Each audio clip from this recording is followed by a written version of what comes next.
Desde el año 2000, el mundo ha sido golpeado por más de 1.700 terremotos con una magnitud superior a 5. Muchos ocurrieron alrededor del Anillo de Fuego, ubicado cerca del Océano Pacífico. En América del Norte, la mayor amenaza es la falla de San Andrés, que puede provocar un terremoto de una magnitud mayor que cualquier otro y se ha ganado el escalofriante apodo de El Grande. La posible destrucción de California es un panorama aterrador que podría tener consecuencias inimaginables, pero El Grande es solo el comienzo de lo que está por venir. Malas noticias. Los científicos han predicho un fenómeno devastador que ocurrirá en 2030. Nos guste o no, hay un 70% de probabilidades de que experimentemos El Grande, y será un terremoto de magnitud 6,7. La falla de San Andrés provocará El Grande, pero lo aterrador es que no podemos predecirlo. Por otro lado, un terremoto importante ocurre cada 100 años. Esto significa que siempre hay tiempo para prepararse para un desastre natural. Si viajáramos al pasado, veríamos algunos terremotos significativos como los que arrasaron San Francisco y Fort Tejon. Los edificios construidos hace mucho tiempo no son a prueba de sismos, se derrumbarán. Y aunque sobrevivan, no deberías entrar en ellos. Pero los edificios no son la parte más peligrosa. Debes tener cuidado con las líneas eléctricas y las tuberías de gas. Tu casa en la colina puede ser encantadora, pero es extremadamente insegura. Durante los temblores, la colina puede convertirse en un deslizamiento de tierra gigantesco que destruirá todo a su paso. Despídete de los viajes por carretera porque todas estarán arruinadas. Deberías tener algo de agua y comida de reserva ya que no podrás ir al supermercado. Este desastre no será barato. Le costará alrededor de $200 mil millones a los Estados Unidos recuperarse del terremoto. Al menos el sismo no desencadenará tsunamis, pero hay algo que puede causar más daño que El Grande. La infame zona de subducción de Cascadia comienza en California y termina en Vancouver, Canadá. La falla de San Andrés no es nada comparada con esta zona. Puede borrar toda la costa de la faz de la Tierra. Un ejemplo de hipérbole. Las zonas de subducción se forman con placas tectónicas que se ubican una debajo de la otra mientras que se mueven. Una se llama placa de Norteamérica y la otra es la placa de Juan de Fuca. Zonas como estas no deben ser subestimadas, ya que son puntos críticos para la actividad sísmica y son muy peligrosos porque provocan enormes sismos submarinos. Pero están bajo el agua, entonces, ¿qué pueden hacernos? Pues pueden causar tsunamis gigantescos que inundan ciudades y destruyen la costa. En este momento la zona más activa es el Anillo de Fuego. La zona de Cascadia puede ser menos activa, pero es como una bestia dormida que puede despertar y destruir todo a su paso con un terremoto devastador.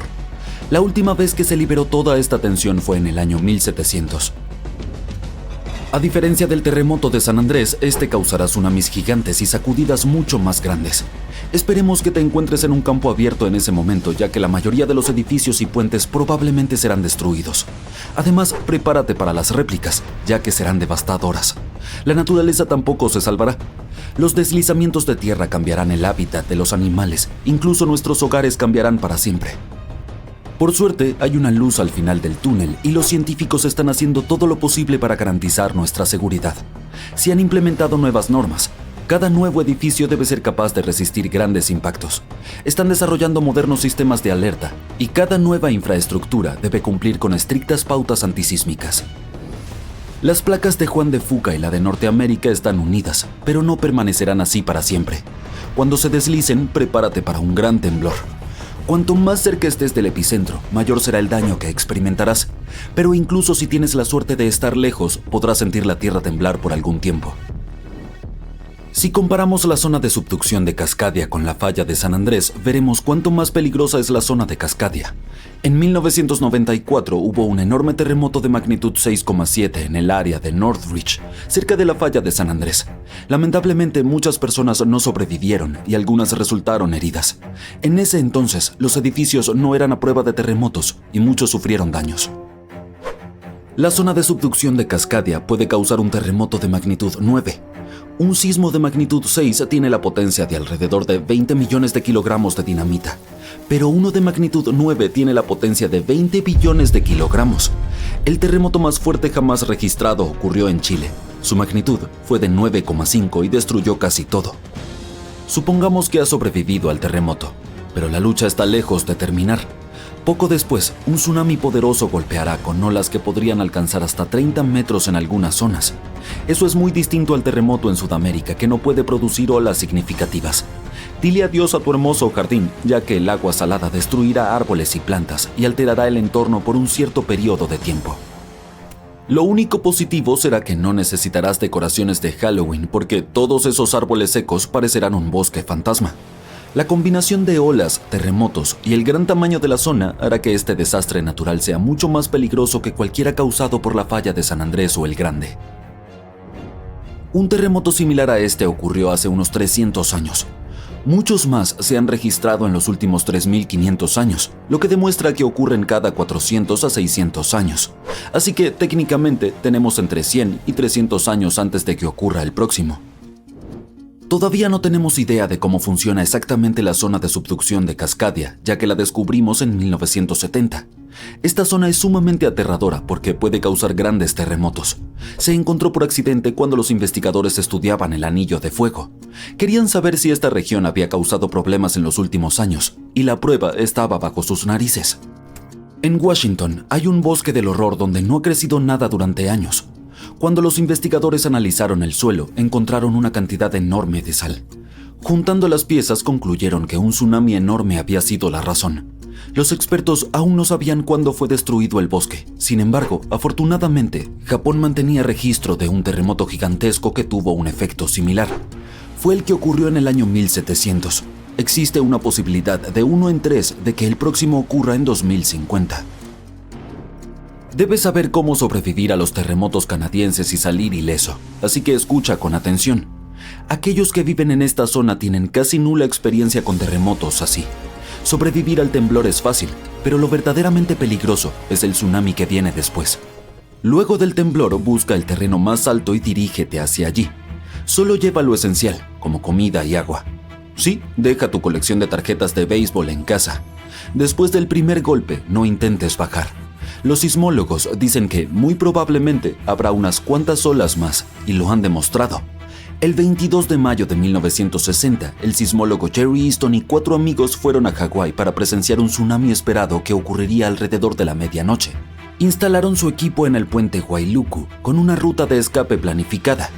Este puente había sido destruido en el tsunami anterior, pero el nuevo era mucho más alto y mejor. Después de la medianoche, el agua estaba a 1,20 metros sobre el nivel promedio. La segunda ola golpeó media hora después de la medianoche y el agua subió otros 2,70 metros para la 1 de la mañana. Luego, el agua comenzó a descender y bajó 2,10 metros. Pero el horror estaba lejos de terminar. Después, vieron una ola que medía alrededor de 6 metros de altura. Esto nos demuestra que los tsunamis son impredecibles y que debemos escuchar a los expertos para mantenernos a salvo. ¡El piso es lava! Solo bromeaba. Pero, ¿sabes qué? En parte se está desmoronando. Tal vez aún no lo sientas, pero una gran parte de América del Norte ya ha perdido 60 kilómetros de roca de su base. Y no se trata de terremotos o enormes socavones, sino de que el continente está perdiendo partes de lo que mantiene el suelo estable, sin tambalearse como un juego de feria en mal estado. Un equipo de investigadores acaba de lanzar una bomba geológica. Una parte del suelo de América del Norte está adelgazando como un goteo de helado muy lento y triste. ¿Cómo lo saben? Básicamente, le hicieron una resonancia magnética de cuerpo completo de alta tecnología a la Tierra y crearon mapas en 3D que muestran cómo las rocas, una vez consideradas indestructibles, ahora se están derritiendo en las entrañas del planeta, como una pizza de queso al revés dentro de un horno. Pero para entender realmente este lío, primero tienes que conocer a mis viejos amigos, los cratones. Los cratones son como las raíces de los continentes. Son gruesos, resistentes y antiguos. Tienen miles de millones de años de antigüedad. Estos muchachos sobrevivieron a impactos de meteoritos, supervolcanes e incluso al movimiento tectónico de las placas. Si las placas se enzarzan en peleas, por ejemplo, podríamos ver montañas formándose. Si se divorciaran, alejándose una de la otra, entonces nacería un océano nuevo. Estos procesos dejan cicatrices en la superficie de la Tierra, pero los cratones parecían permanecer siempre inalterados, como las cucarachas de la geología. Y dado que un cratón puede recibir un golpe y no sentir nada, los científicos siempre asumieron que estas estructuras eran casi indestructibles. Pero luego, un grupo de investigadores puso a prueba sus sofisticadas máquinas y se dieron cuenta de que los cratones se estaban desmoronando. ¿Cómo? Aquí está la placa Farallón, una placa tectónica realmente antigua que comenzó a deslizarse bajo la placa principal de América del Norte hace más de 100 millones de años. Este es un proceso bastante normal, en realidad. Se llama subducción, y es la forma en que la Tierra recicla rocas y evita sobrecalentarse. Este fenómeno de subducción ha estado sucediendo durante tanto tiempo que, hasta ahora, la placa Farallón está casi a 640 kilómetros del cratón, reposando bastante tranquila en el manto inferior, curiosamente cerca del núcleo externo de nuestro planeta. Pero la placa Farallón ha estado causando problemas como ese compañero de piso que se fue pero dejó cosas raras en el refrigerador. Verás, al hundirse tira de la base de América del Norte, estirándola y provocando que otras piezas se desprendan y caigan en el manto profundo. Y por si eso no fuera suficiente drama, el hundimiento de Farallón también ha filtrado agua y dióxido de carbono a las rocas circundantes, haciendo que el cratón sea aún más blando y fácil de desmoronarse. Gracias, Farallón. Muy amable de tu parte. Al estudiar cientos de terremotos a través de miles de estaciones de monitoreo, los científicos han confirmado la historia. Grandes bloques de material continental están descendiendo y adelgazando el cratón hasta en 60 kilómetros. Suena dramático, ¿verdad? Pero no te preocupes, esto está ocurriendo a un ritmo muy lento. Pasarán millones de años antes de que suceda algo notable. Tus nietos del futuro lejano podrían seguir pisando terreno sólido. Pero no te pongas demasiado cómodo. Esto puede no ser un problema urgente, pero hay otro tipo de hundimiento que está sucediendo más rápido de lo que puedes decir ¡ayuda! Aquí está el asunto. Para el año 2050, al menos 32 ciudades importantes de los Estados Unidos, incluyendo Nueva York, Baltimore y Charleston, podrían estar parcialmente bajo el agua. ¿Y adivina qué? En su mayoría, esto es culpa nuestra. Los científicos han notado que, desde 2007, algunas ciudades se han ido hundiendo en el suelo entre 1 y 2 milímetros cada año. Charleston, en Carolina del Sur, ocupa el primer lugar de la peor manera posible, hundiéndose 4 milímetros anualmente. Claro, estos números suenan diminutos y algo ridículos. Pero Charleston está apenas a 3 metros sobre el nivel del mar, y un pequeño hundimiento tiene un gran impacto cuando el océano te está respirando en la nuca. En días de inundaciones realmente malas, la gente tiene que abandonar sus autos y nadar a casa. Todo este fenómeno se llama subsidencia de la Tierra.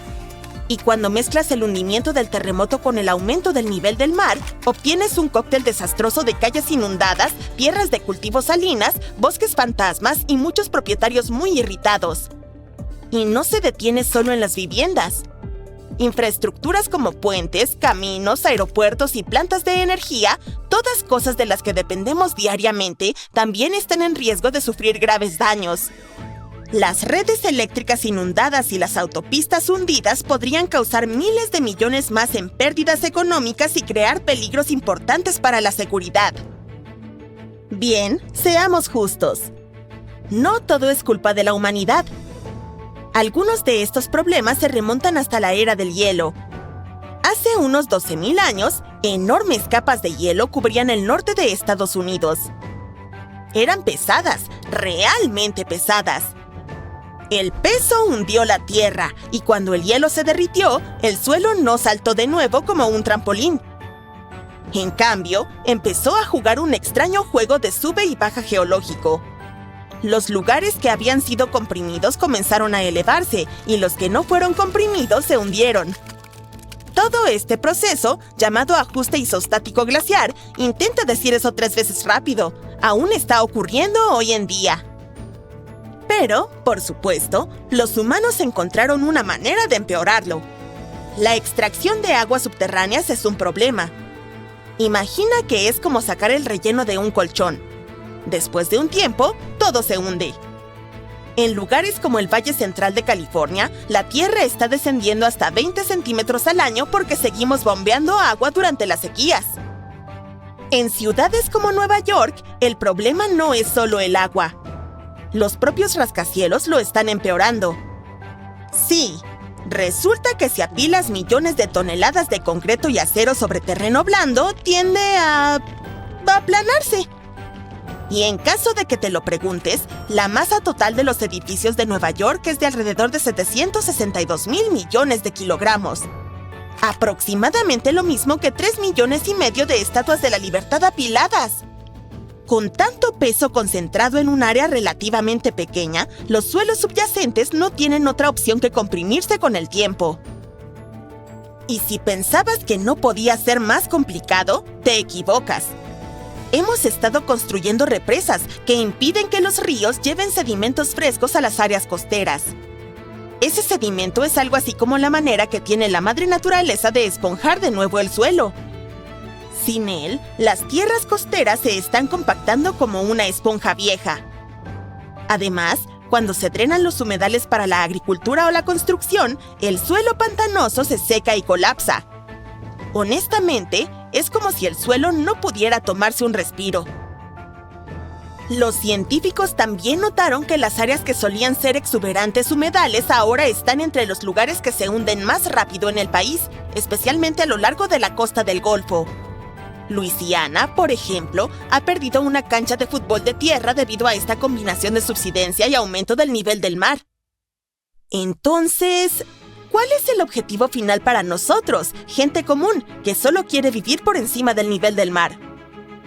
Pues no pinta bien. Bosques fantasmas, que básicamente son bosques inundados, están apareciendo. Las tierras de cultivo se están salinizando y volviendo inutilizables, e incluso inundaciones en días soleados, en las que las calles se inundan sin que haya llovido, se están volviendo algo común. Vaya.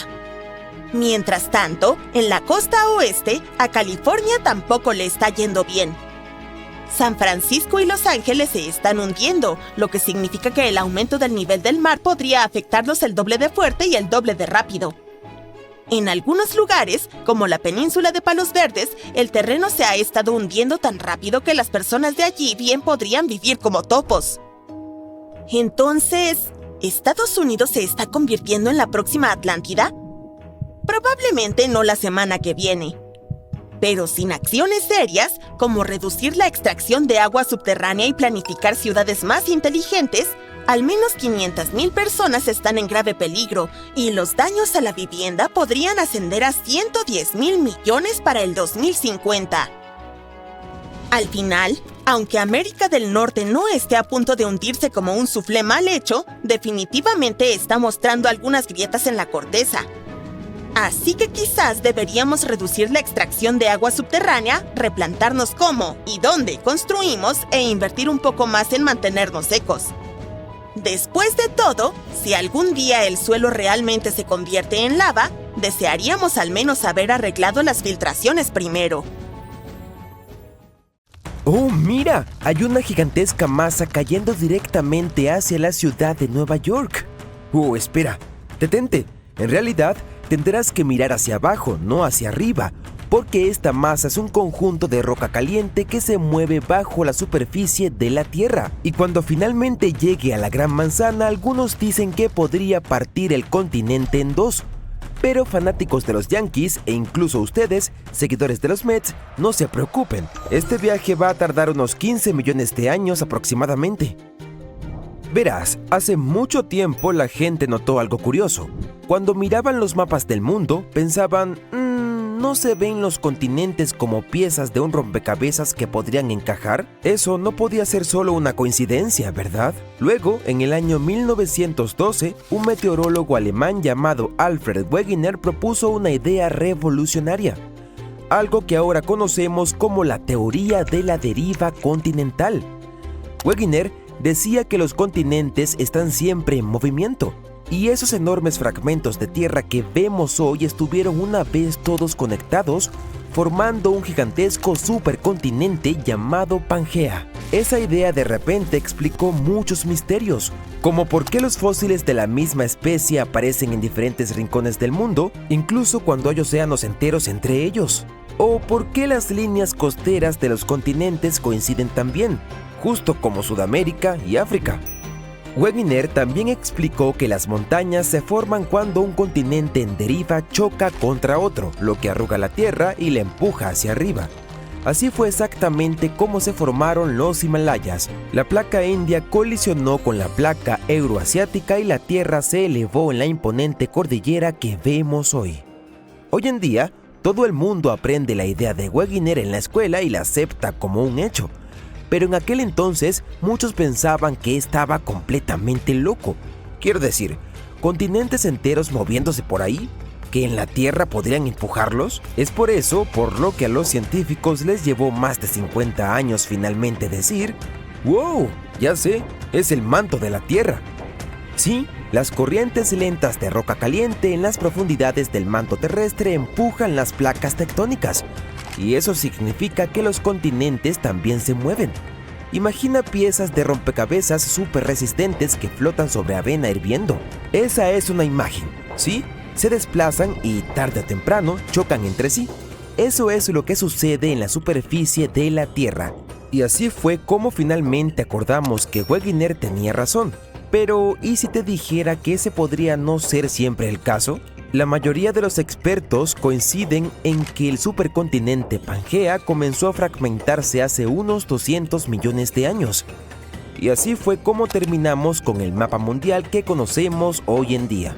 Pero un estudio reciente está cuestionando parte de esa idea, y todo se reduce a una enorme masa de roca caliente, algo que los científicos llaman la anomalía del norte de los Apalaches, o simplemente NAA, ¿sí?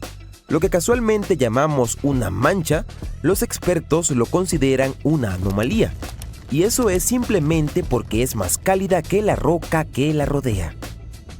Entonces, esta anomalía se encuentra a unos 200 kilómetros debajo de las montañas en Nueva Inglaterra y se extiende hasta 400 kilómetros de ancho. Está en la astenósfera, la capa semimoltena del manto superior de la Tierra. Pero aquí está la parte extraña. Ni siquiera debería estar allí. Quiero decir, formaciones rocosas como esta normalmente no existen en esa parte del interior de la Tierra.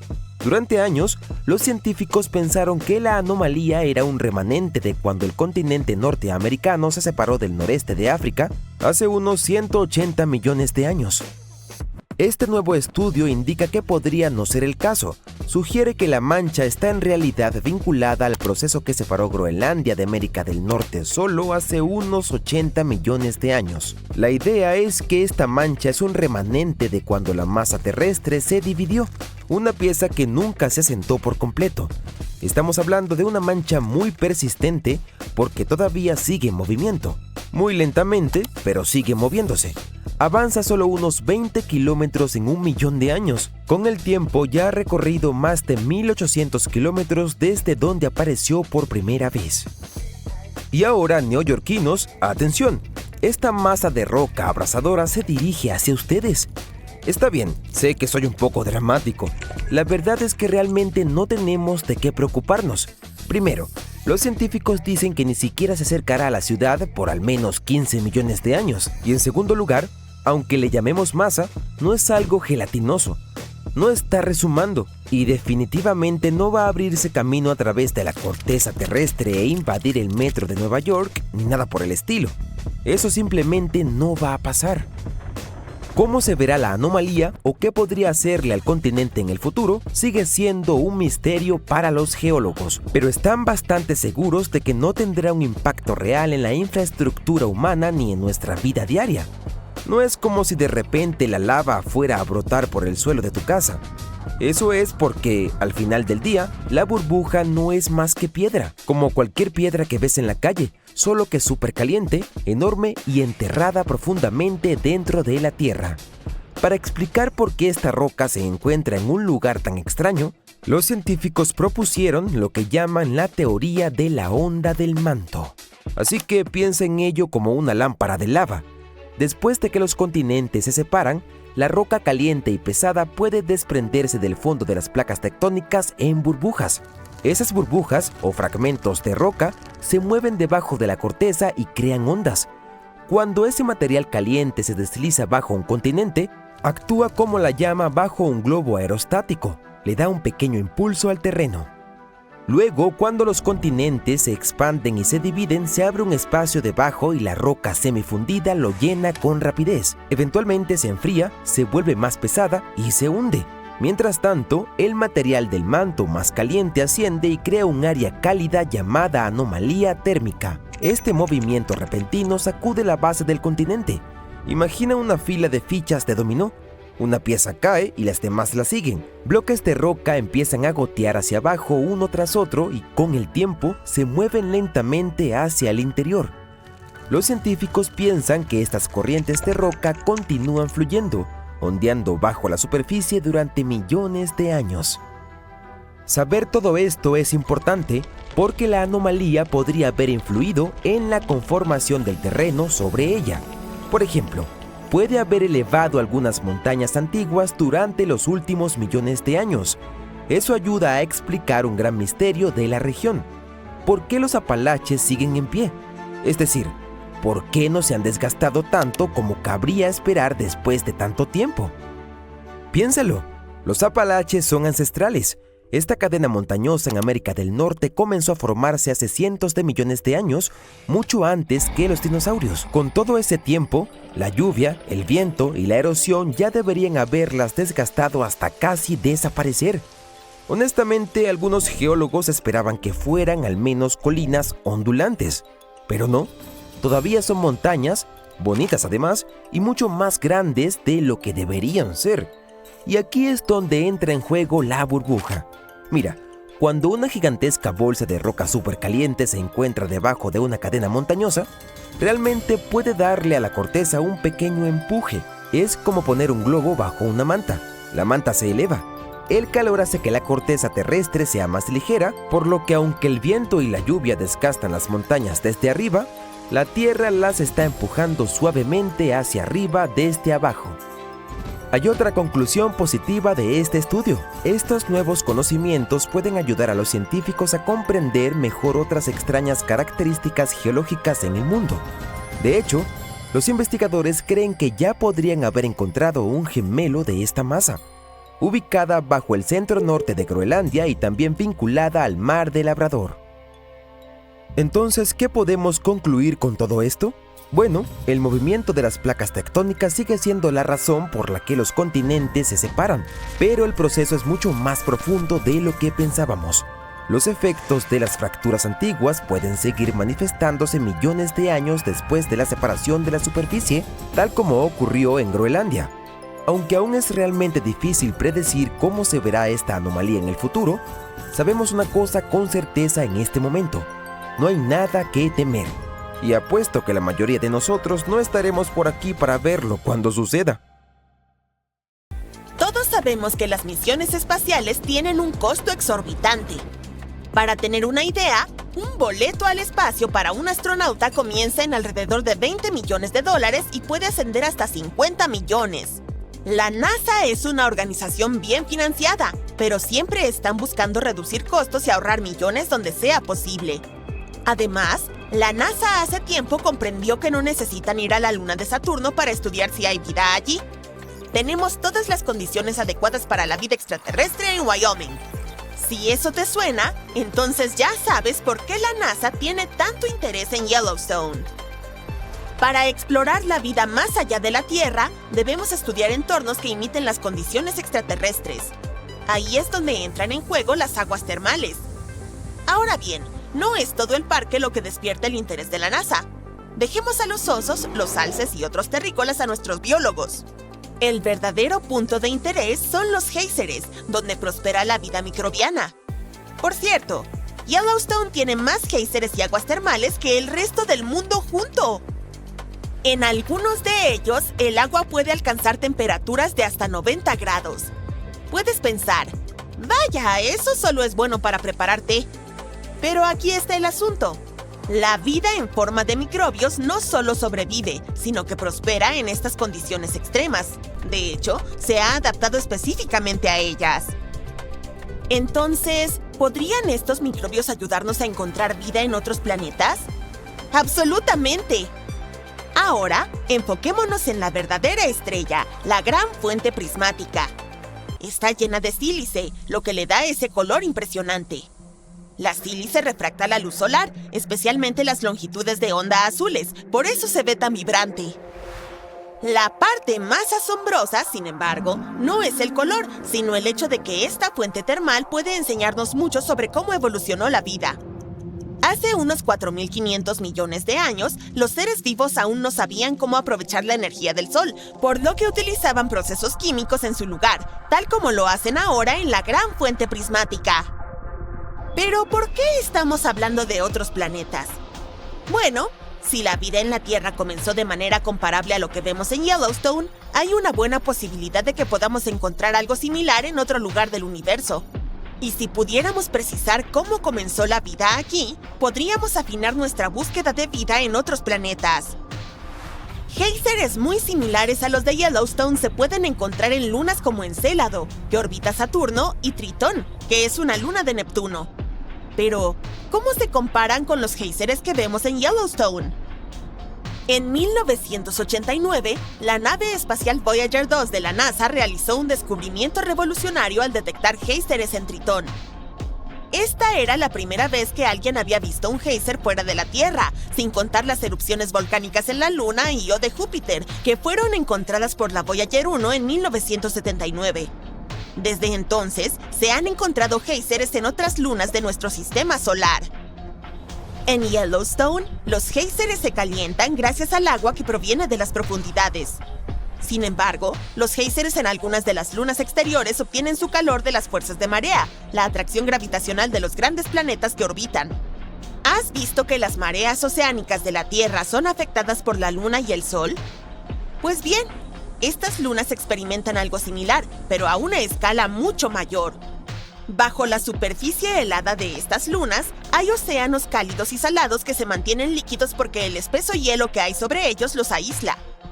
A medida que las lunas se acercan y se alejan de sus planetas padres, el constante tirón genera calor, lo que provoca que el agua cálida inferior se dispare al espacio cada vez que hay una grieta en el hielo. Esta corteza helada y el agua tibia debajo se parecen a un estanque congelado en la Tierra. Pero, ¿podría haber vida en estos océanos ocultos, al igual que hay criaturas prosperando bajo el hielo de un estanque? Eso es algo que los científicos quieren descubrir. La NASA espera enviar naves espaciales avanzadas para explorar estas lunas lejanas y buscar señales de vida. Pero esos océanos cálidos están enterrados a kilómetros bajo la superficie congelada. Entonces, ¿cómo llegamos a ellos? La respuesta puede residir en los géiseres.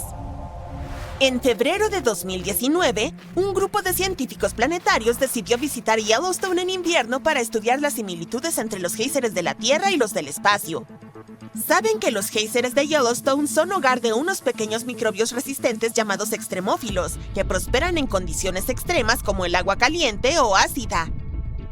Los investigadores querían aprender todo lo posible sobre estos microbios y los entornos en los que viven. Llevaron una serie de herramientas científicas para medir cosas como la temperatura, los niveles de pH y el oxígeno en el agua. También utilizaron instrumentos especiales para analizar los químicos del hielo y las rocas, e investigaron el aire en busca de gases. Además, recogieron muestras de rocas, hielo y agua de los géiseres, y atraparon pequeñas gotas en láminas de papel de aluminio recubiertas de rocío del géiser. Su principal objetivo era el gran géiser de la fuente en el cañón del medio de Yellowstone, el cual ofrece un espectáculo impresionante 2 o 3 veces al día. Sin embargo, visitarlo en invierno presentaba ciertos desafíos.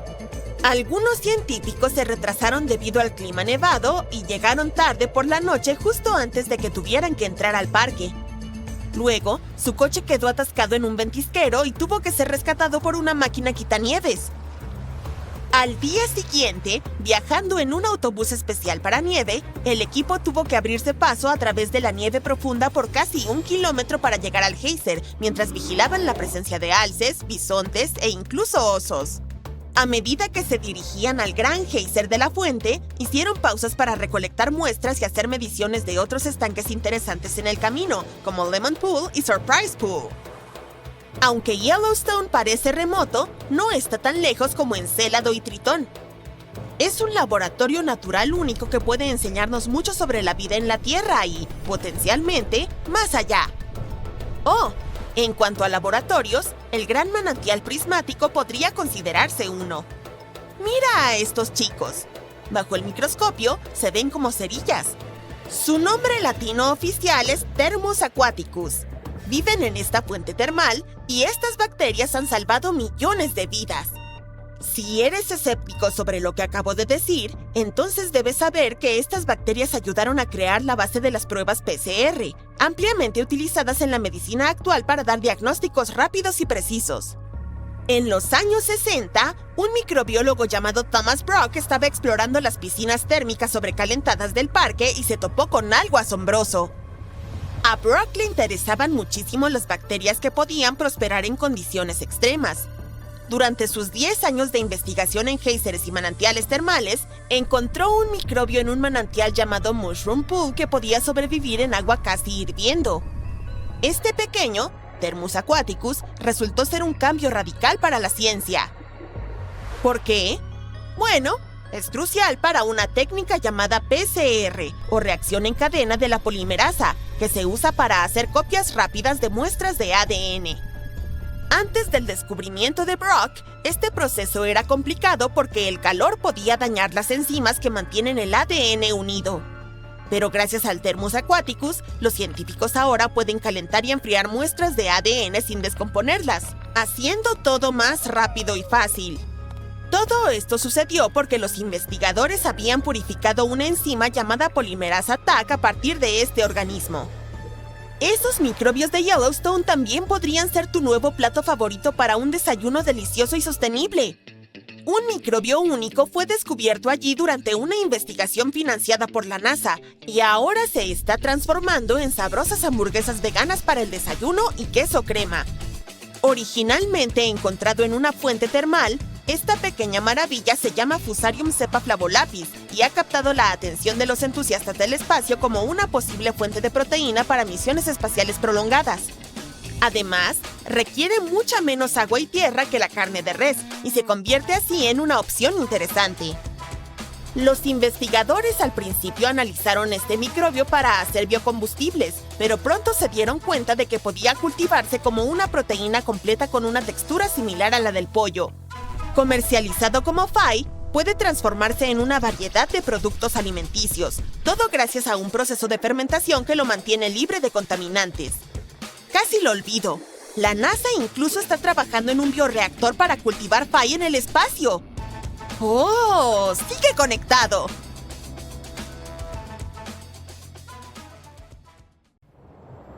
Es posible que hayas escuchado que el Parque Nacional Yellowstone está situado encima de un gigantesco volcán. Esa es la razón por la cual la región tiene potentes géiseres y fuentes termales. Pero también significa que debajo de Yellowstone hay una enorme cámara de magma. En 2015, investigadores de la Universidad de Utah descubrieron que esta cámara era mucho más grande de lo que todos habían pensado anteriormente. Incluso encontraron otro reservorio de magma debajo. Aparentemente, cuanto más amplias sean las cámaras, más magma contienen. Juntos, los dos depósitos almacenan una bóveda de magma que podría llenar con facilidad el Gran Cañón no una, sino 11 veces. Pero ¿sabes qué es más preocupante sobre las cámaras de magma? Que tienden a presionar contra el suelo que está encima. Como resultado, la tierra en Yellowstone sube de 2 a 5 centímetros por año. Además de eso, Yellowstone tiene el estatus de un volcán activo y su índice de explosividad volcánica es de 8/8. Un número tan alto significa que si este volcán entrara en erupción, sería un suceso apocalíptico. Para ponerlo en perspectiva, la erupción del Pinatubo ocurrida en Filipinas en 1991, que se consideraba la más poderosa, tuvo un 6 en el índice de explosividad volcánica. ¡Ja! perdedor. Ahora, vamos a averiguar si hay algo de qué preocuparse.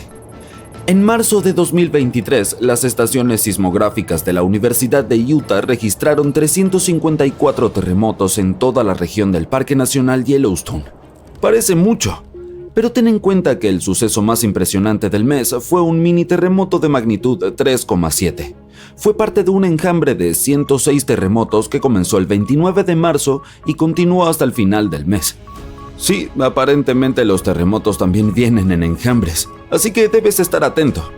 Los expertos dicen que la actividad sísmica de Yellowstone es, un poco más activa de lo habitual, pero en realidad no es nada serio. Un geofísico que trabaja en el observatorio del volcán Yellowstone, llamado Michael Polland, asegura que el volcán no va a entrar en erupción pronto. Para que esto suceda, debe haber suficiente magma listo para erupcionar debajo de la superficie. ¡Qué alivio! También debe existir suficiente presión para provocar que este magma suba, pero ninguna de estas condiciones existe hoy. Según el experto, Yellowstone está estable. Al mismo tiempo, Polland y su equipo están rastreando todo tipo de actividad subterránea, buscando señales de advertencia de posibles erupciones. Algunas de ellas son la frecuencia de los terremotos y la deformación del suelo. Miles de mini terremotos junto con cambios extremos en la superficie del suelo en esa zona pueden ser alarmantes. El equipo también monitorea la temperatura y las características térmicas del parque. Otra señal destacable de un posible desastre son los cambios en la actividad de los géiseres del parque, así como en las emisiones de gases. Entonces, a pesar de las afirmaciones de los medios de que Yellowstone está a punto de entrar en erupción, me temo decepcionarte porque la última ocurrió hace 70.000 años. Así no es como funcionan los volcanes. Los expertos dicen que es uno de los conceptos erróneos más comunes sobre los volcanes. Ellos no siguen cronogramas. Si ocurriese una supererupción, sin embargo, lo más preocupante para nosotros no serían los flujos de lava, y tampoco un terremoto que probablemente acompañaría el desastre natural. No, la peor consecuencia sería la caída de ceniza. Echemos un vistazo a lo que sucedió cuando el volcán Yellowstone entró en erupción hace muchísimos años.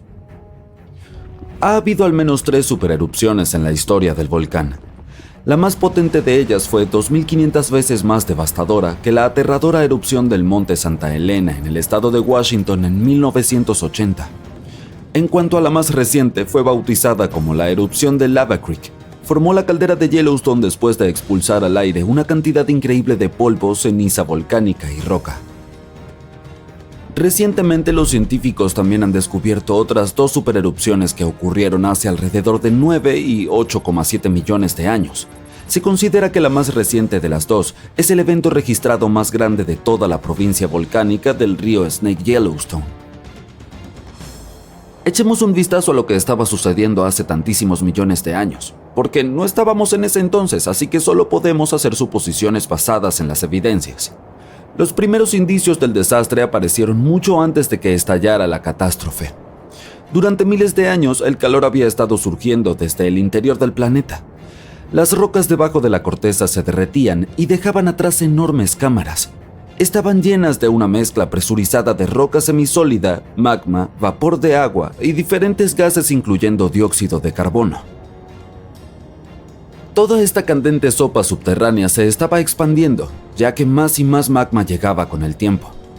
La tierra que estaba sobre el sistema volcánico se elevaba casi imperceptiblemente.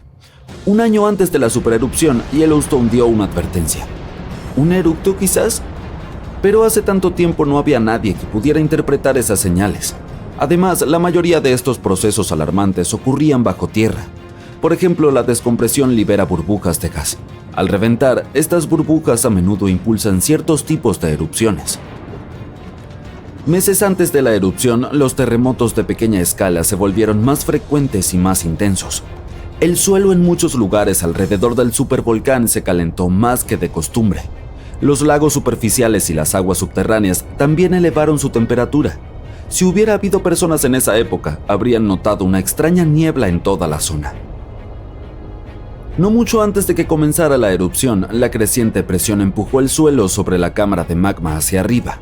Esto creó un levantamiento en forma de domo. Se empezaron a abrir grietas estrechas a lo largo de los bordes de este domo. Imagina abrir una botella de refresco después de haberla agitado.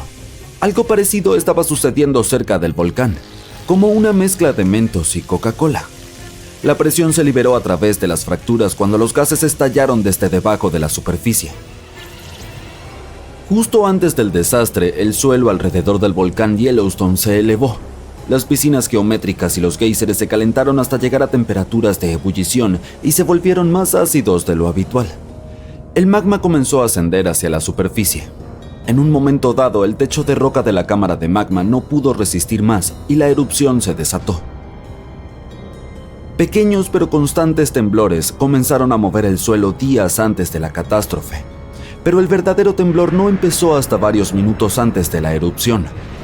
Con un rugido ensordecedor, una enorme columna de lava y ceniza se disparó hacia el aire. Luego de varios minutos, una corriente piroplástica azotó la zona a la velocidad de un huracán. Tal corriente es una mezcla líquida de piezas de lava semisólidas, ceniza volcánica y gases calientes expansivos. Parecía una avalancha de nieve extremadamente caliente y tóxica. Con una temperatura de alrededor de 700 grados centígrados, fue quemando todo a su paso. El volcán continuó expulsando ceniza durante días sin parar. Para todos los seres vivos, esta fue una de las consecuencias más peligrosas de la erupción. La ceniza volcánica se convierte en cemento vidrioso a los pocos segundos de ser inhalada. La mayoría de los animales no tuvieron ninguna oportunidad de sobrevivir. Incluso los árboles gruesos comenzaron a colapsar bajo el peso de esta sustancia densa. En solo un par de días, una capa espesa de ceniza cubrió grandes territorios. Después de que la ceniza llegó a la estratosfera, las temperaturas en todo el mundo comenzaron a bajar. La erupción fue rica en azufre, un efectivo bloqueador solar. Por eso pronto hizo tanto frío que no hubo verano en todo el mundo durante los siguientes años.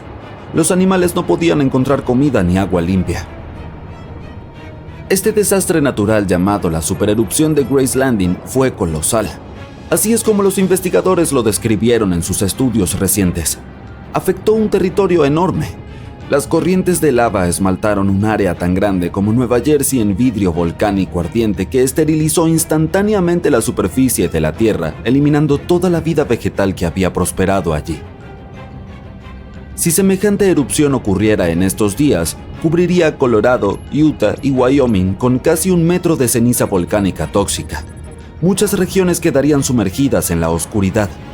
Incluso la costa, donde viven la mayoría de los estadounidenses, experimentaría problemas con la propagación de la nube de ceniza. Destruiría cultivos y contaminaría los pastizales, arruinando líneas de energía y transformadores eléctricos. Entonces, estoy seguro de que estarás de acuerdo conmigo. Es algo genial que no se espere que ocurra tal desastre en los próximos tiempos. Oye, ya tenemos suficientes problemas de los que ocuparnos.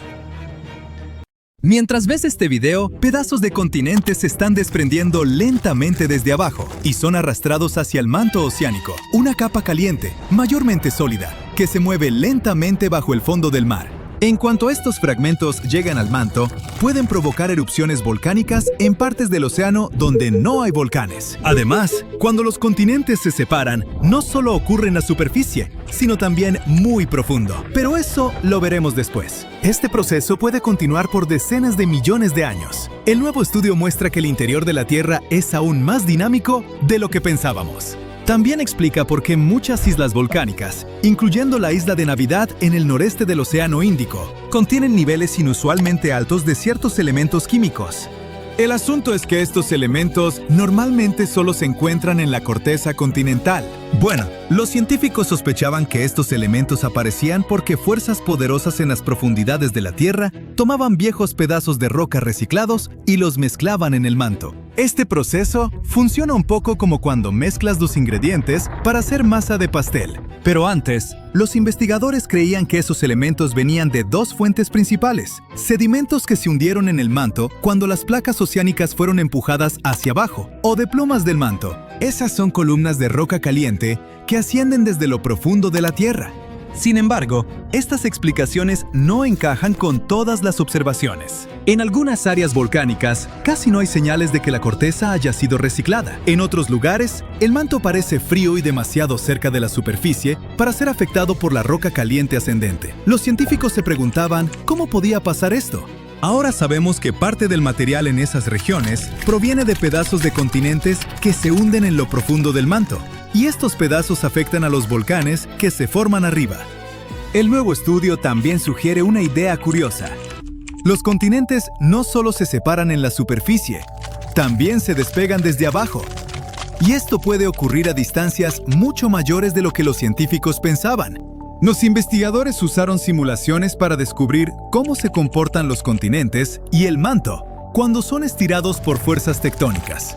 Su trabajo se basa en investigaciones previas que muestran que cuando los continentes se dividen, fuerzas poderosas en el interior del planeta crean una ola en el manto. La ola se mueve a lo largo de la base del continente, a profundidades de unos 145 a 200 kilómetros. La ola se mueve extremadamente lento, como una millonésima de la velocidad de un caracol, y gradualmente arranca material de las raíces de los continentes. Estos fragmentos desprendidos son llevados hacia los lados, a veces más de 1000 kilómetros hacia el manto oceánico. Una vez ahí, pueden provocar erupciones volcánicas en el océano por decenas de millones de años. La investigación también muestra que el manto sigue sintiendo los efectos de la ruptura continental mucho después de que los continentes se han separado. Incluso después de que se forma una nueva cuenca oceánica, el manto sigue moviéndose, reorganizándose y transportando material enriquecido lejos de donde se originó. Para llegar a esta conclusión, los investigadores estudiaron datos geoquímicos de diferentes partes de la Tierra, incluyendo la provincia de montes submarinos del Océano Índico. Es una cadena de formaciones volcánicas que apareció después de que el supercontinente Gondwana se separó hace más de 100 millones de años. Sus modelos computacionales y pruebas químicas mostraron que justo después de que Gondwana se separó, mucho magma con químicos inusuales subió a la superficie. A lo largo de millones de años, esta firma química fue desapareciendo, mientras menos material subía de debajo del continente. El descubrimiento más inesperado es que esto ocurrió sin ayuda de esas columnas profundas de roca caliente que los científicos creían necesaria. Ahora, para tener una imagen más clara, echemos un vistazo al interior de nuestro planeta. La Tierra tiene unos 4.600 millones de años. Nació de una enorme nube de polvo y gas que lentamente se enfrió, se encogió y se endureció hasta formar el planeta que conocemos hoy. Al enfriarse, metales pesados como el hierro y el níquel se hundieron hacia el centro, y los materiales rocosos más ligeros flotaron hacia arriba. Esto creó la estructura en capas de la Tierra, donde cada capa tiene propiedades únicas. La corteza es como la piel de la Tierra. Es la capa más externa de nuestro planeta, hecha de roca sólida. Está dividida en enormes piezas llamadas placas tectónicas, que se desplazan lentamente con el tiempo. Hay dos tipos de corteza, la oceánica y la continental. La corteza oceánica tiene de 6 a 10 kilómetros de grosor. Está cubierta con una delgada capa de sedimentos como arena, arcilla y conchas. Debajo hay rocas densas como el basalto, rico en magnesio. La corteza continental es más gruesa que la oceánica y está bajo los continentes. Está hecha de rocas más ligeras. Debajo de la corteza está el manto. Representa más del 75% del volumen de la Tierra. La parte superior del manto es bastante rígida, pero más profundo se vuelve suave y parcialmente fundido, lo que le permite fluir lentamente. Este flujo es lo que mueve las placas tectónicas. En el centro de la Tierra está el núcleo. Está hecho principalmente de hierro y níquel, y tiene dos capas distintas, el núcleo externo y el interno. El núcleo externo es una capa líquida de hierro y níquel. Está increíblemente caliente, hasta 6000 grados centígrados, tan caliente como la superficie del Sol. El núcleo externo también genera el campo magnético de la Tierra, que nos protege de la radiación solar dañina. El núcleo interno es sólido, debido a la presión aplastante dentro del planeta. También está hecho de hierro y níquel. Ahora, la capa externa de la Tierra llamada litosfera está compuesta por la corteza y la parte superior del manto. Está dividida en grandes piezas llamadas placas tectónicas. Hay algunas placas muy grandes y muchas más pequeñas.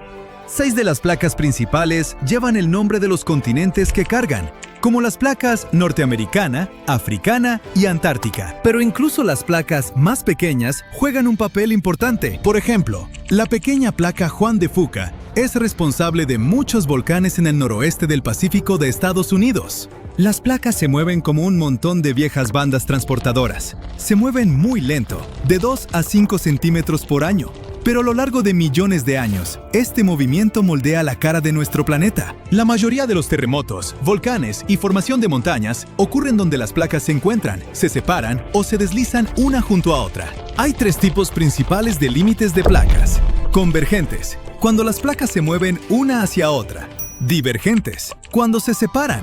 Y transformantes, cuando se deslizan lateralmente una junto a otra. Cuando las placas tectónicas chocan, la corteza se arruga y se pliega, formando cordilleras. Hace unos 55 millones de años, India chocó contra Asia, creando lentamente el Himalaya, las montañas más altas de la Tierra. La colisión continúa hoy, así que las montañas siguen creciendo. El monte Everest, el punto más alto de la Tierra, podría incluso crecer un poquito más con el tiempo. En algunos límites convergentes, una placa oceánica se sumerge bajo una placa continental, en un proceso llamado subducción.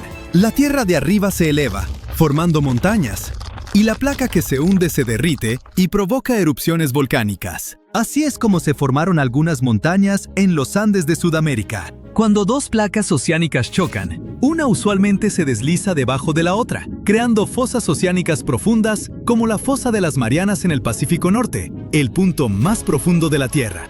Estas colisiones también pueden formar volcanes submarinos, que eventualmente emergen del océano y se convierten en cadenas de islas, como Japón.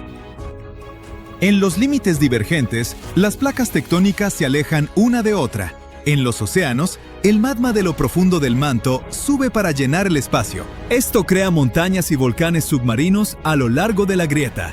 Este proceso renueva el fondo oceánico y lentamente ensancha las cuencas oceánicas. Por cierto, un solo sistema de dorsales oceánicas conecta a todos los océanos del mundo, convirtiéndolo en la cordillera más larga de la Tierra.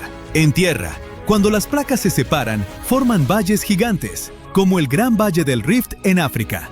Si este estiramiento continúa por millones de años, el este de África podría separarse y convertirse en una nueva masa terrestre. Un famoso ejemplo de límites transformantes es la falla de San Andrés en California. A diferencia de los límites convergentes o divergentes, los límites transformantes usualmente no crean montañas ni océanos, pero el movimiento de fricción puede causar terremotos poderosos, como el terremoto de 1906, que destruyó gran parte de San Francisco. Hace aproximadamente 2.000 millones de años, un asteroide masivo chocó contra la Tierra. Dejó detrás de sí destrucción total y lo que ahora conocemos como el cráter de Vredefort en Sudáfrica. Y presta atención a esto. Este invasor del espacio podría haber sido mucho más grande de lo que los científicos pensaban al principio, posiblemente el doble del tamaño del asteroide que acabó con los dinosaurios. Hoy en día, el cráter de Vredefort tiene aproximadamente 159 kilómetros de ancho, lo que lo convierte en el cráter visible más grande del mundo. Pero técnicamente aún es más pequeño que el de Chicxulub en México. Este último tiene alrededor de 180 kilómetros y fue dejado por el famoso impacto que acabó con los dinosaurios hace 66 millones de años. Pero lo cierto es que los cráteres no permanecen iguales para siempre. Con el tiempo, la erosión los desgasta. Por eso empiezan a parecer más pequeños de lo que solían ser. Y los científicos piensan que cuando el cráter de Vredefort se formó por primera vez, podría haber alcanzado los 280 kilómetros de ancho. Eso significa que fue el sitio de impacto más grande que la Tierra ha visto, aunque hoy en día parezca más pequeño. Solo imagina lo impresionante que debió haber sido ese impacto. Una roca espacial tan enorme habría enviado ondas de choque a través del planeta, provocado incendios forestales masivos y cambiado el clima por completo. El asteroide probablemente golpeó la Tierra a una velocidad muy alta. Pero como esta catástrofe ocurrió hace miles de millones de años, mucho antes de que los dinosaurios o incluso la vida compleja viera la luz del día, no acabó con nada como lo hizo el asteroide Chicxulub. Al mismo tiempo, recientemente, investigadores se han dado cuenta de que el asteroide podría haber sido aún más grande de lo que pensaban anteriormente, hasta 25 kilómetros de ancho. En cuanto a la velocidad con la que se estrelló en la Tierra, podría haber alcanzado unos asombrosos 90,000 kilómetros por hora. Bueno, pero ¿podemos descubrir qué tan grande era Vredefort originalmente? Ha sido un verdadero quebradero de cabeza. El problema principal es que es súper antiguo. Estamos hablando de 2,000 millones de años. No es de extrañar que durante tanto tiempo la erosión lo haya desgastado. Entonces, es difícil saber qué tan enorme fue alguna vez. Pero no es solo la erosión la que causa el problema. Con los años, se han acumulado nuevas capas de roca sobre partes del cráter y han cubierto la mayor parte de la estructura original. Por eso, ahora solo quedan pequeños fragmentos de borde elevado, y esto hace que sea aún más difícil obtener una idea clara de su tamaño original. Entonces, los científicos comenzaron a examinar los minerales alrededor del cráter, como el cuarzo y el zircón. Descubrieron que todos estos estaban alterados por el impacto del asteroide. Tenían pequeñas fracturas causadas por la explosión. Con este nuevo conocimiento, los científicos ahora creen que sus últimas estimaciones sobre el tamaño del asteroide son las más precisas. La razón por la que no hemos oído mucho sobre este impacto desastroso es que, a diferencia del asteroide de Chicxulub, que exterminó a los dinosaurios y transformó la vida en la Tierra, el de Vredefort impactó en un momento en que la Tierra era un lugar muy diferente. No había árboles ni animales, solo vida unicelular en los océanos. Eso significa que no hubo extinción masiva, ni incendios forestales, ni evidencia fosilizada de caos. Pero los científicos creen que aún así tuvo un impacto enorme en el planeta. Podría haber cambiado el clima incluso más dramáticamente que el asteroide que acabó con los dinosaurios. Pero dado que no tenemos mucha evidencia directa del desastre, estudiar lo que queda del cráter de Vredefort es una de las únicas formas de comprender cuán poderoso fue este impacto. Aunque ocurrió hace miles de millones de años, aprender sobre él puede ayudarnos a entender la historia de nuestro planeta y tal vez incluso prepararnos para futuras amenazas de asteroides. Después de todo, podrían ser similares a lo que sucedió en Siberia a principios del siglo XX, hace relativamente poco tiempo. Era una mañana cálida, el 30 de junio de 1908, cuando el cielo se iluminó repentinamente con un destello cegador.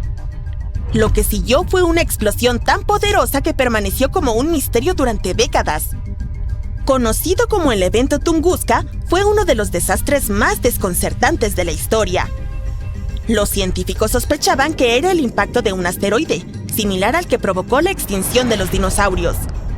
Pero había un inquietante problema. Nunca se encontró ningún cráter. La explosión golpeó profundamente en los lejanos bosques de Siberia, cerca del río Podkamennaya Tunguska. El suceso fue más allá de cualquier cosa vista antes. Arrasó alrededor de 80 millones de árboles en un área de 2.150 kilómetros cuadrados.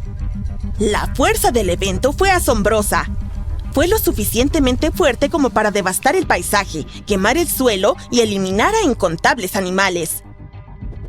Según testigos, había un resplandor extraño en el cielo, seguido por una bola de fuego con una intensa luz azulada. Era más brillante que el sol. Momentos después, hubo una explosión ensordecedora. La onda expansiva fue tan poderosa que rompió ventanas a cientos de kilómetros de distancia y la gente fue derribada. Sin embargo, a pesar de la destrucción, la fuente de la explosión no dejó rastro evidente. Más tarde, los científicos finalmente comenzaron a entender lo que había ocurrido ese día. Imagina un meteoroide que entra a toda velocidad en la atmósfera terrestre y se transforma en un meteoro ardiente. Viaja tan rápido que el aire frente a él se comprime y calienta, lo que lo prende en llamas. Pero es tan grande que no se desintegra simplemente. De repente, explota. Cuando eso sucede, la explosión libera tanta energía que se propaga una potente onda de choque.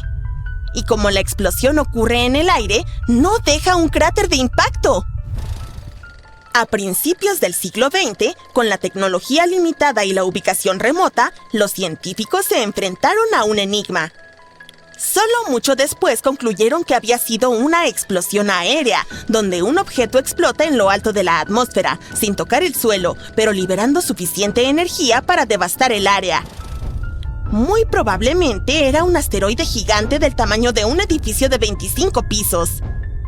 Podría haber viajado a unos 53.900 kilómetros por hora y haber explotado a entre 5 y 10 kilómetros sobre la superficie de la Tierra. Otra historia sorprendente ocurrió a finales de los años 90, pero no fue la Tierra la que se vio afectada. Un cometa, el Shoemaker-Levy 9, quedó atrapado en la órbita de Júpiter. Un día, se acercó demasiado y la inmensa gravedad del planeta lo rompió en pedazos, convirtiéndolo en un montón de fragmentos. Algunos de ellos tenían un tamaño de hasta 0,8 kilómetros de ancho. Los científicos estaban intrigados porque no sabían qué sucedería cuando esos fragmentos impactaran el planeta. Y en julio de 1994 llegó el momento. Los fragmentos del cometa comenzaron a estrellarse contra Júpiter, uno tras otro. Durante 6 días, 21 pedazos chocaron contra el planeta a velocidades vertiginosas, como 60 kilómetros por segundo. Eso es más de 209 kilómetros por hora. Los impactos fueron tan poderosos que calentaron la atmósfera de Júpiter a unos increíbles 29.400 grados Celsius, que es mucho más caliente que la superficie del Sol. Cada vez que un fragmento impactaba, lanzaba enormes columnas de material desde Júpiter, como cuando arrojas una piedra en un estanque, pero muchísimo más grande. Algunas de estas columnas se dispararon casi 3.000 kilómetros hacia el cielo. Posteriormente, grandes cicatrices oscuras aparecieron en la atmósfera de Júpiter y permanecieron visibles durante meses mientras los escombros se dispersaban por el planeta. Pero esto no fue solo un evento espacial fascinante. Los científicos realmente aprendieron mucho de ello. Esas oscuras marcas de impacto los ayudaron a rastrear los vientos en la estratosfera de Júpiter. Los choques incluso causaron cambios temporales en las brillantes auroras de Júpiter, lo que mostró que el campo magnético del planeta fue afectado por las partículas de las explosiones. Además, los fragmentos del cometa no solo desordenaron todo, sino que también dejaron nuevos químicos en la atmósfera de Júpiter. Asimismo, algunos de estos fueron exhumados de la atmósfera inferior. Algunas moléculas, como el amoníaco, se descompusieron con el tiempo, pero otras, como el cianuro de hidrógeno y el agua, aún flotan alrededor de Júpiter hoy en día. Esto ayudó a los científicos a comprender cómo diferentes químicos reaccionan y se mezclan en la atmósfera de ese planeta. El cometa Shoemaker-Levy 9 fue un llamado de atención. Demostró que las colisiones espaciales masivas aún ocurren en nuestro sistema solar. Esa es una gran razón por la cual la NASA comenzó a investigar cómo podemos rastrear y prepararnos para futuros impactos que puedan amenazar la Tierra. Ya sea aprendiendo más sobre asteroides y cometas o sobre cómo los impactos gigantes moldean los planetas, la importancia de tales descubrimientos es innegable. Era abril de 2025, cuando los geólogos regresaron por primera vez en el año a la cuenca de géiseres Norris en Yellowstone. Y mientras hacían su revisión de rutina, se dieron cuenta de que esta vez algo estaba distinto. Donde antes solo había un pedazo de suelo sin chiste, ahora había un cráter enorme, como de 4 metros de ancho, lleno de un agua rara, lechosa, azul clarito. Todos se espantaron. ¿Era la señal de que el supervolcán de Yellowstone estaba por hacer erupción? De ser así, sería un desastre mundial, del tipo que borra ciudades. Según el Servicio Geológico de Estados Unidos, los efectos se sentirían en todo el planeta. Para empezar, las zonas inmediatas a Yellowstone sufrirían flujos piroclásticos. No es lava como tal, sino una mezcla muy densa de gases volcánicos, ceniza, pomes y bloques de roca al rojo vivo. Esos flujos arrasan con todo a su paso, y una erupción de Yellowstone los lanzaría hacia Wyoming, Idaho y Montana. Las zonas más alejadas se librarían de esos flujos, pero les caería ceniza. Sería especialmente intensa en los estados más cercanos al epicentro. La ceniza sería especialmente peligrosa al respirarla. El peso de la ceniza también sería una amenaza seria. Ahogaría los cultivos y derrumbaría edificios conforme se fuera acumulando. Las consecuencias trágicas serían incontables, pero ya hablaremos de eso más adelante, porque poco después del hallazgo, ese hoyo raro sorprendió hasta a los expertos. Los geólogos encontraron rocas regadas por todos lados. Algunas medían como 30 centímetros de ancho y todas estaban cubiertas de lodo gris. Ese lodo coincidía con las paredes del nuevo manantial termal. Era como si el sitio simplemente hubiera explotado, pero nadie lo había visto ocurrir. El equipo revisó imágenes satelitales antiguas para averiguar cuándo apareció. En diciembre de 2024, el suelo estaba normal. Para el 6 de enero de 2025, ya se veía una pequeña depresión. Y para el 13 de febrero, ese agujero lleno de agua ya estaba ahí. Lo raro fue que los sensores que suelen registrar grandes explosiones hidrotermales no detectaron nada. No hubo estallido enorme ni señales de alerta. Más tarde, se supo que esa abertura extraña no apareció de golpe en una sola explosión. Se formó a partir de varios estallidos pequeños a lo largo del tiempo. Primero, pequeñas explosiones arrojaron rocas. Luego, lodo. Y al final, excavaron el hoyo. Con el tiempo, se llenó de agua rica en sílice. Eso fue un gran alivio para todos. Yellowstone está sobre un supervolcán y sus grandes explosiones son un escenario de pesadilla. Por suerte, esta vez fue una explosión lenta y de pequeña escala. Dramática sí, pero totalmente manejable. Mira, el Parque Nacional Yellowstone está lleno de géiseres, aguas termales y paisajes de todo tipo. Pero bajo la superficie, todo se pone intensísimo por el supervolcán. Ahora, los supervolcanes suelen ser enormes. A menudo ni siquiera tienen cono, porque suelen ser los restos de gigantescas cámaras de magma que, al vaciarse durante grandes erupciones, dejaron una caldera. Suelen ubicarse sobre puntos calientes. No sorprende que puedan producir supererupciones. Y cuando eso pasa, lanzan a la atmósfera más de 1000 kilómetros cúbicos de ceniza, roca fundida y gases calientes. En otras palabras, 4 supererupciones podrían llenar el Gran Cañón hasta el borde. Los supervolcanes se forman cuando enormes volúmenes de magma ardiente ascienden desde gran profundidad. Este magma sube hasta quedar muy cerca de la superficie, pero no logra romper la corteza.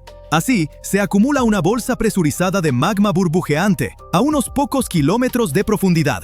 La presión sigue creciendo porque cada vez intenta llegar más magma. Y entonces, ¡pum!, ocurre una supererupción. En 2015, investigadores de la Universidad de Utah cartografiaron la cámara principal de magma del supervolcán de Yellowstone y se quedaron helados con su tamaño. Y luego, encontraron otra debajo. Juntas, esas reservas subterráneas podrían contener suficiente roca fundida como para llenar el Gran Cañón 11 veces. Todo ese magma empuja el suelo hacia arriba. Por eso Yellowstone se eleva como de 2 a 5 centímetros cada año. Ese levantamiento lento quizá no suene a gran cosa, pero si le sumas que Yellowstone sigue activo y tiene un índice de explosividad volcánica de 8, como que sí da para pensar qué pasaría si algo se complica. Y sí, Yellowstone ha estado algo inquieto en los últimos años. En marzo de 2023, hubo 354 sismos. La mayoría fueron muy pequeños, pero el mayor alcanzó magnitud 3.7, como parte de un enjambre de 106. Ahora, antes de entrar en pánico, los expertos del Observatorio del Volcán de Yellowstone dicen que no hay razón para alarmarse. No viene una erupción pronto. Los volcanes no siguen calendario. Que Yellowstone lleve mucho tiempo sin estallar no significa que esté por hacerlo. Por ahora, el parque está estable. Pero la comunidad científica vigila de cerca todo lo que pasa bajo tierra, los sismos, el levantamiento del suelo e incluso cambios de temperatura, por si acaso. El penacho supercaliente de magma, un punto caliente bajo Yellowstone, lleva agitándose desde hace 17 millones de años. La corteza terrestre se ha ido desplazando sobre él, y el punto caliente fue dejando una hilera de volcanes que se extiende por más de 720 kilómetros a lo largo de la planicie del río Snake. La mayoría de esos antiguos volcanes hoy están enterrados bajo capas de lava y sedimentos. Solo en los últimos 2.1 millones de años, Yellowstone ha desatado 3 erupciones cataclísmicas tan enormes que lograron remodelar el paisaje. Cada explosión envió flujos piroclásticos, ríos de roca ardiente, ceniza y pómez que corrieron por kilómetros a la redonda. Los restos se apilaron en capas de decenas de metros de espesor, y algunas se solidificaron en roca dura parecida a la lava. Cuando esas erupciones vaciaron las cámaras de magma subterráneas, el techo colapsó y se formaron las calderas gigantes que vemos hoy. Y ni después de esas mega erupciones Yellowstone se detuvo. Entre 180.000 y 70.000 años atrás, salieron a la superficie enormes coladas de lava riolítica, a veces de más de 600 kilómetros cúbicos. Algunas siguieron líneas de ventilas de norte a sur. La colada de West Yellowstone ocurrió hace alrededor de 110.000 años. La de Nez Perce Creek fue hace 160.000. Si te paras en Madison Junction, en el borde noroeste de la caldera, lo verás. Un acantilado que se formó cuando la erupción de la toba de Lava Creek hizo colapsar el terreno hace 640.000 años. Y dentro de la caldera, verás las coladas endurecidas, serpenteando por el fondo. Saber cuándo podría estallar un supervolcán es como aprender a leer las señales de alerta de la naturaleza. Miles de años antes de una erupción grande, el calor subterráneo empieza a aumentar, y las cámaras de magma se vuelven como ollas de presión a punto de estallar. Empiezan a aparecer pequeñas señales, escapan burbujas de gas cuando cambia la presión, y los sismos sacuden el suelo. La superficie encima se eleva poco a poco, se abren grietas, las aguas termales y los géiseres se inquietan y se calientan más de lo normal. Ahora, ¿qué pasaría si Yellowstone hiciera erupción? ¿Recuerdas los flujos piroclásticos de los que hablamos? Pueden tener 2 partes. Una corriente densa que va pegada al suelo y una nube de ceniza que viaja por encima de esa corriente. Juntas devastarían áreas enormes. La ceniza incluso llegaría a Europa en 3 a 4 días después de la erupción, aunque allá no sería tan grave. Después, bastarían unas 2 a 3 semanas para que bajaran las temperaturas en todo el mundo, gracias al dióxido de azufre que llegaría a la alta atmósfera tras la erupción. Los científicos calculan que la temperatura global podría bajar hasta de 10 a 12 grados Celsius. Estas consecuencias podrían durar de 6 a 10 años, poniendo fin a los monzones y causando hambrunas generalizadas en Asia. ¿Asusta? Pues no te preocupes. La buena noticia es que los científicos no creen que el gigante dormido bajo el Parque Nacional Yellowstone vaya a despertar en nuestra vida. Los expertos dicen que la próxima erupción de Yellowstone probablemente no ocurrirá en cientos de miles de años. Y aún así, quizá ni sea tan grave, porque han descubierto que el magma que hay dentro de Yellowstone está repartido en 4 cámaras distintas. No solo eso, es probable que algunas de esas reservas de magma se enfríen y solidifiquen, reduciendo las posibilidades de una erupción. Así que, aunque una erupción suene a algo capaz de cambiar el mundo, es muy poco probable que pase pronto.